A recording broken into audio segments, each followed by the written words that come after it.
자, 수능 특강 문학 고전산문 네 번째 작품 갑니다. 김시습의 남연부주 지. 남쪽에 있는 불꽃이 떠다니는 세계에 대한 기록이란 뜻입니다. 지옥에 갔죠.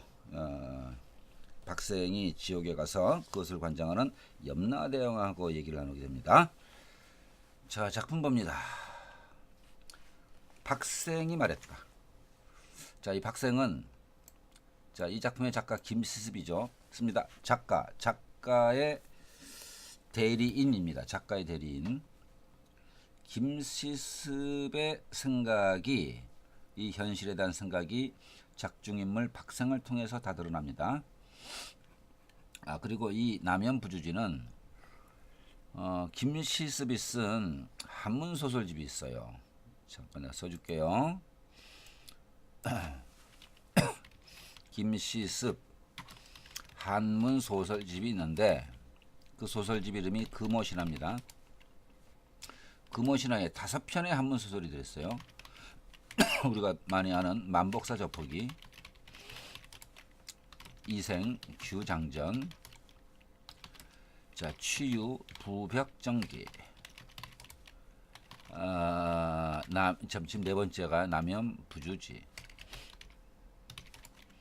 적을 필요는 없고 참고로 봅니다. 용궁부연록, 이 5편이 있는데 이 순서대로입니다. 그 중에 네 번째 수록 작품이 남연부주지인데 염라대왕을 만나서 역으로 이 유교가 지배하는 현실 세계에서 어떤 정치가 바람직한 정치인가, 유교의 왕도 정치의 바람직한 그 내용을 서로 주고받는 것이라 볼 수 있어요. 자, 박생이 말했습니다.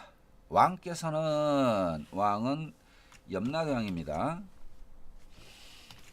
자, 염라대왕께서는 무슨 인연으로 이 나라에 와서 이렇게 왕이 되셨습니까? 염라대왕 말하기를, 나는 인간 세상에 있을 때 왕에게 충성을 다하며 힘내어 도적을 토벌했습니다. 그러고는 맹세하기를, 죽은 뒤에도 마땅히 사나운 귀신이 되어 도적을 죽이리라. 그래서 이렇게 왕에 대한 충성심이 죽어서도 이어졌다는 얘기죠. 그런데 아직 그 소원이 다 이루어지지 않았고, 즉 나쁜 놈들이 많았다는 얘기야. 충성심이 사라지지 않았기 때문에 이 흉악한 곳에 와서 나쁜 놈들을 응징하기 위해서 왕이 된 것이지요. 자, 악마들의 저승사자가 염라대왕입니다. 자, 염라대왕이 한 말 중에 초점이 뭐죠? 제1의 가치가 왕에게 충성한다는 거죠. 해서 이 작품의 배경사상에 유교 충의 사상이 들어있는 겁니다. 지금 이 땅에 살면서, 자, 이게 염라국입니다. 지옥. 나를 우러보는 자들은, 이곳에 와서 나의 지배를 당하고 있는 자들은 모두 나쁜 놈들이야. 전생에 부모나 임금을 죽인 간사하고 흉악한 무리들입니다. 이들은 이곳에 의지해 살면서 나에게 통제를 받아 그릇된 마음을 고치려 하고 있습니다. 악마들을 개선하는 작업을 하고 있다. 그러나 정직하고 사심이 없는 사람이 아니면 여기서 하루도 왕 노릇을 할 수 없습니다. 이 악마들을 통제하고 악마들을 개과천선시키는 이런 일을 할 이곳의 왕은 정직하고 사심이 없어야 된다. 내가 들으니 그대는 정직하고 뜻이 굳어서 인간 세계에 있으면서 지조를 굽히지 않았다 하니 참으로 통달한 사람입니다.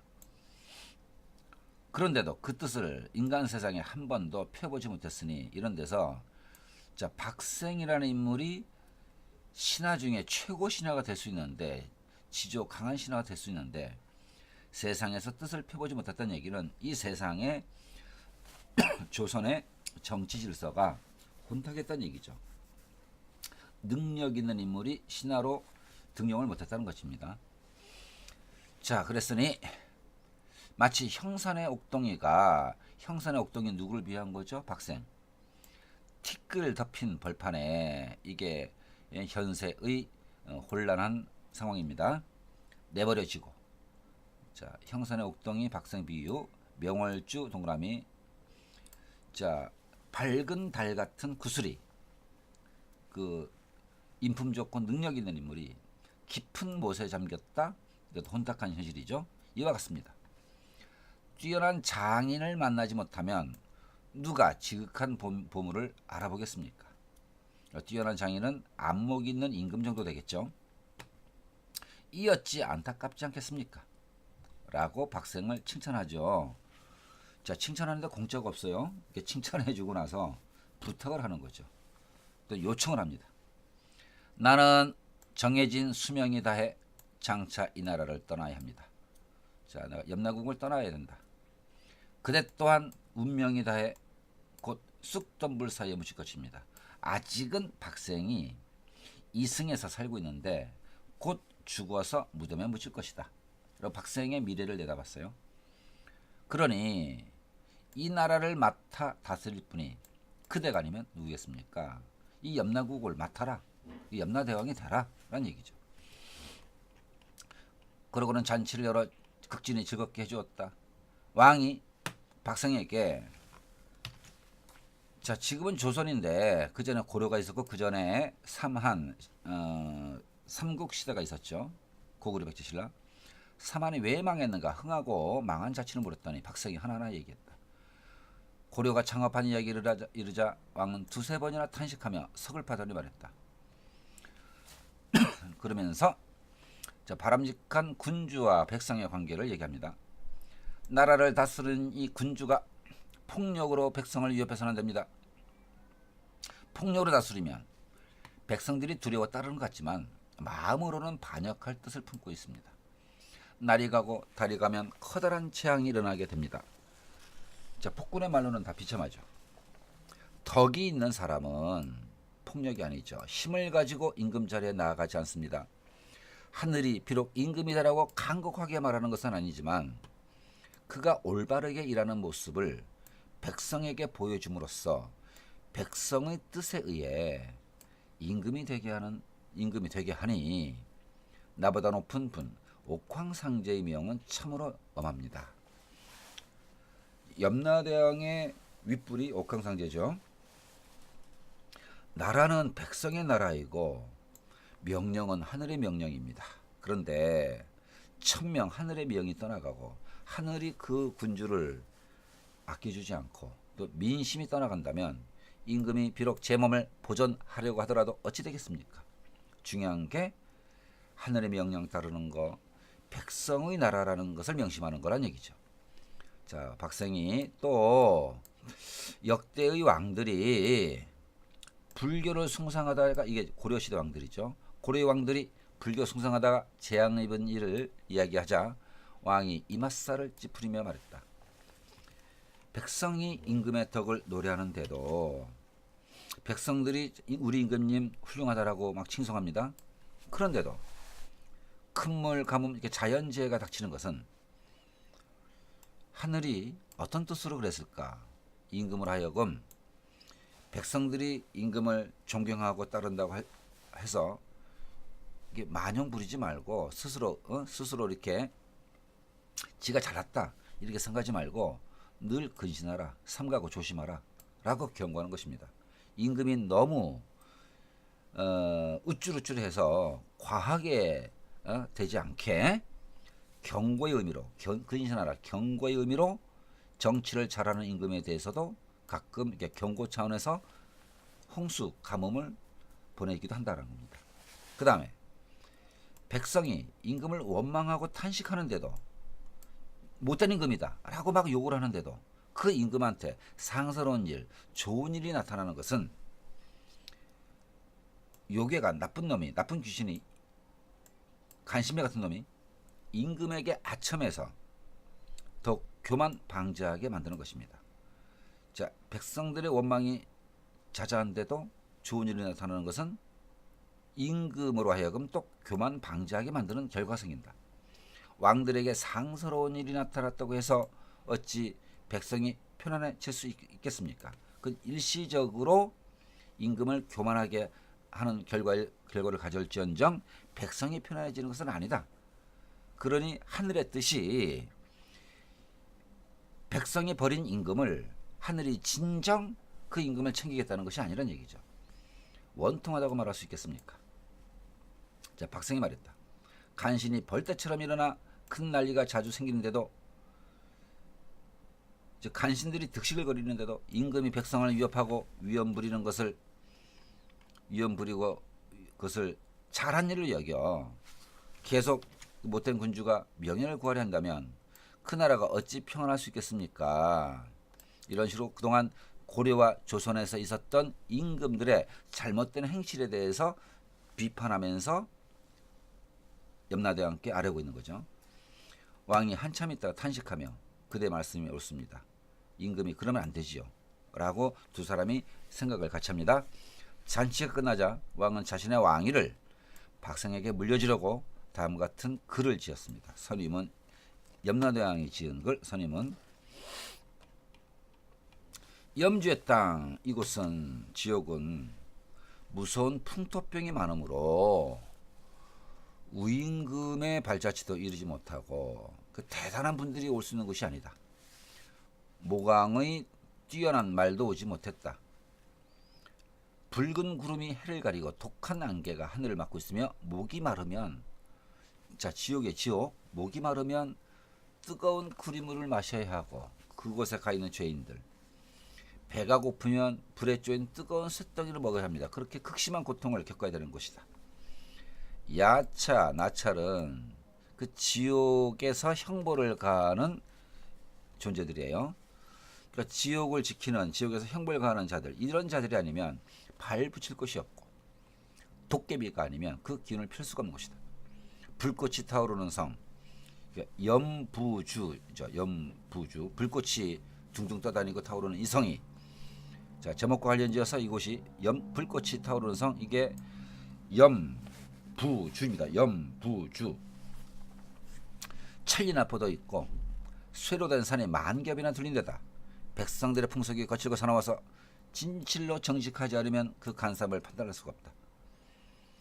이곳에 와 있는 놈들이 아직도 정신 못 차리고 간사한 짓을 많이 하니까 왕이 정직하지 않으면 그 자들을 판단할 수가 없다. 지세도 굴곡이 심해 험전하니 신통한 위험이 아니면 이들을 교화시킬 수가 없다. 아, 동쪽 조선에서 온 그대 박아무개는 정직하고 사심이 없으며 강직하고 과단성이 있다. 남을 포용하는 자질을 갖추고 있으며 어리석은 자를 개발, 그의 능력을 착한 면을 키워주는 그런 재주도 지니고 있다. 살았을 때는 비록 높은 벼슬을 못했지만 죽은 뒤에는 기강을 바로잡을 수 있을 것이다. 그런 능력의 소유자다. 모든 백성의 길게 믿고 의지할 자가 그대가 아니고 누구겠는가. 마땅히 도덕으로 인도하고 예법으로 바르게 하여 백성들을 지극히 착하게 만들라. 자, 이게 염라대왕이 해야 될 일이란 얘기죠. 몸소 실천하고 마음으로 깨달아 세상을 태평하게 만들라. 하늘을 본받아 뜻을 세우고 요 임금이 순임금에게 왕위를 물려주었던 일을 본받아서 나도 이 자리를 그대에게 물려주겠다. 그대는 삼가 받을지어다. 해서 그 박생의 덕성과 능력을 높게 평가하고 인정하며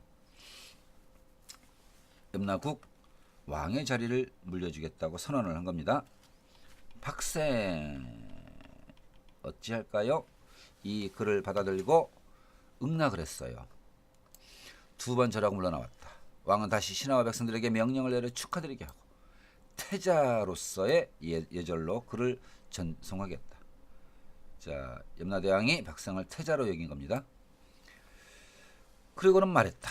오래지 않아 돌아와야 하오. 박생이 아직 이승에서의 수명이 아직 안 끝났어요. 꿈속에 염라국에 간 거야. 다시 이승으로 와야 됩니다. 이번에 가거든 수고롭지만 내가 한 말들을 전해. 내가 한 말들이 뭐죠? 군주의 바람직한 마음가짐이 되는 거죠. 인간 세상에 널리 퍼뜨리시오. 황당한 일을 다 없애주시오. 자, 내가 한 말들 가르치고 여기다가 씁니다. 바람직한 왕의 길, 왕도라 씁니다. 왕도. 염라대왕이 밝힌 게 바람직한 왕도를 밝힌 거예요. 박생이 두 번 절하여 감사드리고 말했다. 만분의 하나라도 그 뜻을 널리 전하지 않겠습니까? 그런 일 없을 겁니다. 반드시 전하겠습니다. 박생이 문을 나서자 수레를 끄는 자가 발을 헛디뎌 수레바퀴가 넘어졌다. 그 바람에 박생도 땅에 쓰러졌다. 깜짝 놀라서 일어나 깨본 한바탕 꿈이었다. 일장춘몽이죠. 자, 앞에 깜짝 놀라서 앞에 자, 깜짝 놀라서부터 이 부분에서 꿈에서 깨어나는 거죠. 꿈에서 깨어나다 각몽. 자, 이 작품이 환몽구조입니다. 꿈속에 들어가 염라대왕 만나고 그 다음에 꿈에서 깨어난 현실로 돌아오는 꿈으로 들어간다 인몽. 꿈에서 벗어난다 각몽. 익몽과 각몽으로 인몽, 각몽으로 이루어진 게 무슨 구조? 환몽구조랍니다. 자, 여기 써줄까요? 환몽구조. 환몽구조. 자, 인몽이 있고 꿈으로 들어간다. 그리고 각몽, 꿈에서 깨어나는 게 있어요. 자, 눈을 떠보니 책은 책상 위에 내던져 있고 등잔불은 가물거리 있었다. 자, 한바탕 꿈이었다는 얘기죠. 일장춘몽. 박생은 한참 의아하게 여기다가 자신이 장차 죽을 것을 알게 되었다. 아, 나 이제 죽게 되겠구나. 그래서 날마다 집안일을 정리하기에 전념했다. 몇 달 뒤 병에 걸렸는데 결코 일어나지 못할 것을 스스로 알았다. 이 하늘의 뜻이구나. 그래서 의원과 무당을 사절하고 즉 병을 낫게 하기 위한 활동을 안 하고 세상을 떠났다. 그가 죽던 날 저녁에 이웃집 사람의 꿈에 어떤 신령스러운 존재가 나타나서 말하기를 박생이 염라국의 왕 염라대왕이 되었다고 했다. 자, 이런 스토리입니다. 자, 이 남년부주지 김시습의 금오신에 있는 모든 소설들이 다 한문 소설이에요. 자, 한문 소설이고 그다음에 염라대왕을 만나고 한 것인데 진정한 주제는 왕도 사상을 밝힌 작품이다 라고 알려져 있습니다. 자, 오늘 분석 여기서 끝냅니다. 수고들 많았어요.